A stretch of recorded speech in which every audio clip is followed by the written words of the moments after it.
Good morning students.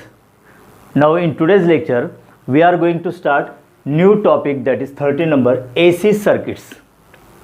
AC circuits. Okay. देखिए circuit का meaning क्या होता है? Different components connected by connecting wires with source of EMF that is known as circuit. Okay, अगर उस circuit में हम source of EMF direct current जोड़ते हैं तो that is known as DC circuits, और उसके बदले अगर हम source of EMF alternating current join करते हैं स्टूडेंट, तो वहाँ पर that circuit is known as AC circuit. देखिए AC जनरेटर हमने लास्ट लेक्चर में ये पॉइंट डिस्कस किया था. ओके, तो AC जनरेटर से हमें कौन सा करंट मिलता है? AC करंट या DC करंट? AC करंट मिलता है, अल्टरनेटिंग करंट. ओके, तो उसके लिए सिंबल क्या होता है? ये इसके लिए सिंबल है, देखिए इस तरह से. This is the source that is known as AC source. तो यहाँ से हमें मतलब AC जनरेटर से हमें alternating EMF and corresponding alternating current मिलता है. सो अगर हम ये सोर्स ऑफ EMF यूज़ करते हैं सर्किट डायग्राम में, तो that circuit is known as AC circuit. देखिए अभी तक हमने यहाँ पर ये सर्किट देखिए. फॉर एग्जांपल अगर हम रेजिस्टेंस कनेक्ट करते हैं, okay, across a cell, positive negative, और यहाँ पर एक टैप की. क्लियर? तो इस तरह के हमने सर्किट डायग्राम्स अभी तक देखे. अब देखिए ये सिंबल किसका है? सेल का है, जो डायरेक्ट करंट जनरेट करता है. यहाँ से सेल से हमें कौन सा करंट मिलता है? DC current, that is direct current. Okay, so this is known as DC circuit. इसको हम DC सर्किट कहेंगे. Right student? अगर ये जो सोर्स है, इस सोर्स को हम बदल देते हैं and we use here AC source. इस तरह से अगर हम AC सोर्स यूज करते हैं स्टूडेंट, यहाँ पर AC source, okay, that gives alternating EMF and alternating current. So this circuit is known as AC circuit, a short form CKT. Clear? इतना सिंपल है. तो AC सर्किट्स का मीनिंग क्लियर हो रहा है आपको कि एनी कंपोनेंट्स, अगर हम 1, 2 या ज़्यादा कंपोनेंट्स कनेक्ट करते हैं बाय कनेक्टिंग वायर, ओके, इसमें रेजिस्टेंस है या फिर inductor coil, capacitor, transistor, diode, whatever it may be, if they are connected by connecting wires, अगर source of EMF AC source है तो that circuit diagram is known as AC circuits. Clear? ठीक है students? तो AC circuit का meaning अब clear हो रहा है आपको. AC सर्किट मतलब क्या होता है कि सर्किट जिसके अंदर हम source of EMF alternating current connect करते हैं, मतलब AC जनरेटर वहाँ पर. ओके, देखिए AC जनरेटर और AC करंट के ऊपर बहुत सारे इक्विपमेंट्स है, जैसे फैन, सीलिंग फैन होता है, इलेक्ट्रिक मोटर, बहुत सारे गैजेट्स ऐसे होते हैं जिनको रन करने के लिए AC मतलब करंट लगता है. बहुत सारे ऐसे डिवाइस भी है जिसको रन करने के लिए DC करंट लगता है स्टूडेंट. ओके, तो AC का कन्वर्जन हम DC में करते हैं. That device is known as rectifier. So rectifier का मतलब क्या होता है? A device which convert AC into DC. तो ये हम सेमीकंडक्टर डिवाइस में देखने वाले हैं. तो चलिए स्टूडेंट AC सर्किट एक टॉपिक स्टार्ट करते हैं जिसमें कुछ बेसिक पॉइंट्स पहले हम डिस्कस कर लेते हैं. जैसे कि AC जनरेटर है, यहाँ से अल्टरनेटिंग EMF अल्टरनेटिंग करंट हमें मिलता है. उसके इक्वेशंस हमने लास्ट टॉपिक में डिस्कस किए. नो, उसके बाद कुछ वैल्यूज़ जैसे कि RMS वैल्यू मतलब रूट मीन स्क्वायर वैल्यू, या फिर एवरेज वैल्यू, मीन वैल्यू, ये बाकी सारे वैल्यूज़ और उनके रिलेशंस क्या होते हैं विथ अल्टरनेटिंग करंट के साथ, तो ये भी हम यहाँ पर डिस्कस करते हैं. तो चलिए AC जनरेटर. तो AC जनरेटर क्या होता है कि एक सर्कुलर कॉइल होती है या फिर rectangular coil, okay, which is rotating continuously in the presence of external magnetic field. तो due to rotation in the presence of magnetic field वहाँ पर EMF इंड्यूस होता है and that EMF is alternating EMF. देखिए यहाँ पर उसका formula हमें पता है. Alternating EMF is given by E is equal to E0 sin theta या फिर E0 sin omega t, because theta is equal to omega t होता है. ठीक है स्टूडेंट? तो अल्टरनेटिंग करंट यहाँ पर उसके लिए फॉर्मूला क्या होगा? I is equal to E divided by R. तो तो E की वैल्यू क्या है यहाँ पर, E0 sine theta divided by R. What is R? That is the resistance of the coil use in AC generator. Okay, और I is equal to I0 sine theta या फिर I0 साइन ओमेगा टी. देखिए, this is equation number 1 for alternating EMF and this is known as alternating corresponding current. Okay, this is equation number 2. अब देखिए यहाँ पर E0 bye R, इसको हमने यहाँ पर I0 रखा है, राइट. अब यहाँ पर देखिए E0 की वैल्यू मतलब क्या होता है, E0 मतलब क्या होता है, पीक वैल्यू या फिर मैक्सिमम वैल्यू.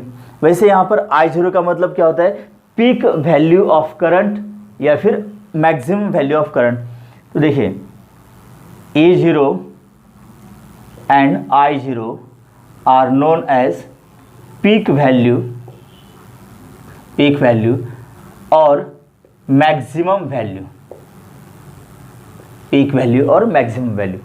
देखिए alternating EMF E, okay, small e, small I मतलब अल्टरनेटिंग करंट, E0 का मतलब मैक्सिमम वैल्यू और पीक वैल्यू. ओके, I0 का मतलब मैक्सिमम वैल्यू और peak value of alternating current.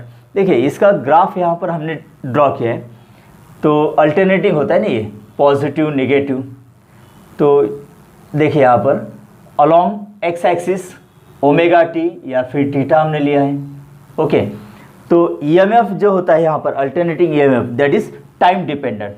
वैसे करस्पॉन्डिंग अल्टरनेटिंग करंट भी यहाँ पर टाइम डिपेंडेंट होता है स्टूडेंट. तो एक्स एक्सिस पर टाइम डिपेंडेंट वेरिएबल लिया हमने ओमेगा टी और एंगल थीटा.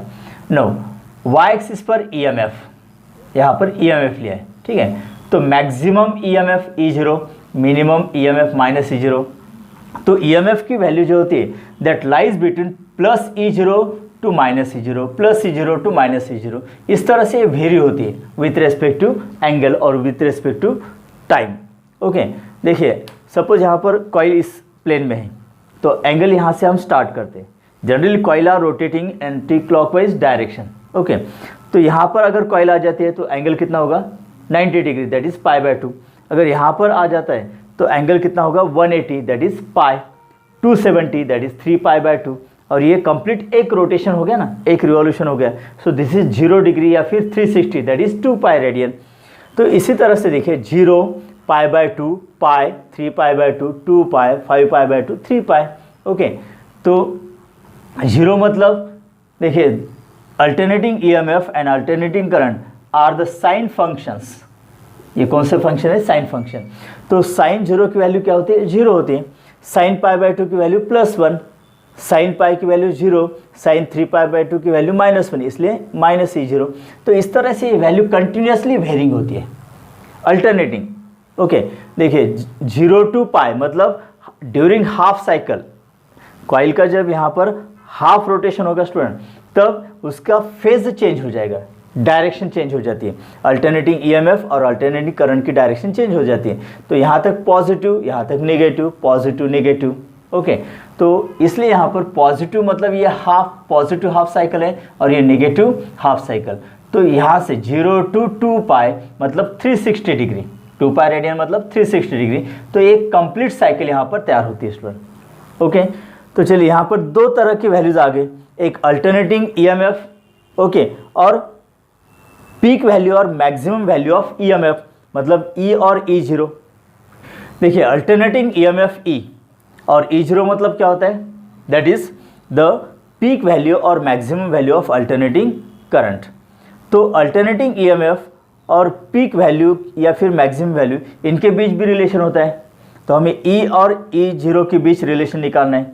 ओके, उसके बाद ERMS मतलब root mean square EMF, root mean square EMF that is known as shortly ERMS और IRMS.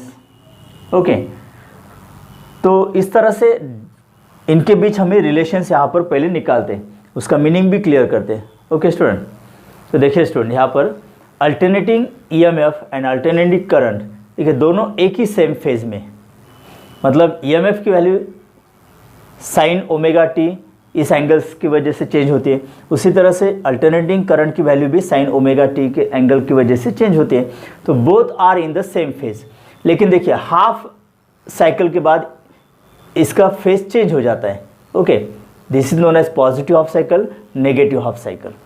तो आज के लेक्चर में हम यहाँ पर देखें अल्टरनेटिंग ईएमएफ, उसके बाद peak value of EMF, RMS value of EMF and related physical quantities for alternating current के लिए भी।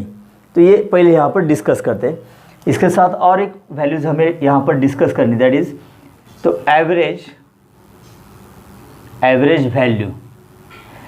वैल्यू या फिर it is known as mean value. Okay, इसका सिंबल क्या होता है, ई ए वी या फिर I A V. A V मतलब एवरेज। तो देखिए तीन तरह के वैल्यूज़ यहाँ पर आ गए, अल्टरनेटिंग ईएमएफ, अल्टरनेटिंग करंट, तो ये ई और आई सिंबल उसके लिए, ठीक है। दूसरी वैल्यू कौन सी है, peak value, maximum value, that is denoted by symbol E0 I0। उसके बाद third root mean square values, okay, that is ERMS and IRMS। और फोर्थ टाइप कौन सा होता है यहाँ पर, एवरेज वैल्यू या मीन वैल्यू, इसका सिंबल है EAV एंड IAV। तो चलिए एक एक पॉइंट और उनके बीच रिलेशन क्या होता है ये डिस्कस करते हैं। तो नंबर 1 यहाँ पर एवरेज और मीन वैल्यू, एवरेज या मीन वैल्यू। देखिए over one complete cycle, okay, over one complete cycle, देखिए यहाँ पर E0 की वैल्यू कितनी है, यहाँ पर 0 है। It is increasing positively and becomes plus E0।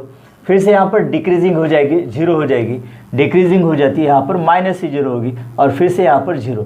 तो ये कंप्लीट वन साइकिल है ना। तो जितनी वैल्यू अबोव द एक्सिस यहाँ पर बढ़ेगी पॉजिटिव हाफ साइकिल के दौरान, उतनी वैल्यू नेगेटिव हाफ साइकिल के दौरान यहाँ पर डिक्रीज होगी स्टूडेंट। मतलब over the complete one cycle EMF की वैल्यू, एवरेज वैल्यू कितनी होगी, तो यहाँ पर E average is equal to 0, ठीक है। तो over one complete cycle average value of EMF is always 0 because sign omega T की वैल्यू फ्रॉम 0 to 2 पाई ये 0 होती है। देखिए 0 + 1 0 -1 0, तो +1 -1 गेट कैंसिल। ओके, तो over one complete cycle average EMF वैसे 0 होता है। इसलिए हम एवरेज और मेन वैल्यू जो डिफाइन करेंगे, it is over half cycle only. Okay, तो एवरेज और मेन वैल्यू